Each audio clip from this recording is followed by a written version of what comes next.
ভয়ঙ্কর মিথ্যে কথার ফ্যাক্টরি যেন সিঙ্গুরে খোলা হয়েছে, যেন ভাঙড়ে খোলা হয়েছে। টাটার ফ্যাক্টরিটা সিঙ্গুরে আর আসলো না, মিথ্যাচারের ফেক নিউজের ফ্যাক্টরি যেন সিঙ্গুরে খোলার একটা প্ল্যান করেছে তৃণমূল কংগ্রেস, যার চেয়ারপারসন হিসেবে এই মুহূর্তে মমতা বন্দ্যোপাধ্যায় সভাপতিত্ব করছেন।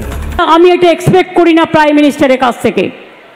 আমি তার চেয়ারকে সম্মান করি, কিন্তু আমি যেমন তার চেয়ারকে সম্মান করি, তারও উচিত আমাদের চেয়ারগুলোকে সম্মান করা। কেন বলবেন বাংলায় সব চোর তাই আমি টাকা বন্ধ করেছি? এটা ফেক নিউজ, এবং এই ফেক নিউজের বাজার বাড়ছে এই মুহূর্তে। মমতা বন্দ্যোপাধ্যায় মিথ্যা কথা বলেছেন। নরেন্দ্র মোদী ঠিক কি বলেছেন? जो पैसा हम राज्य सरकार को सीधे भेजते हैं, उसका ज्यादातर हिस्सा यहां लूट लिया जाता है। वो पैसा टीएमसी कार्डर पर खर्च होता है। প্রধানমন্ত্রী নরেন্দ্র মোদী এমন কোনো কথা বলেননি যেখানে প্রমাণিত হচ্ছে যে সব বাঙালি চোর।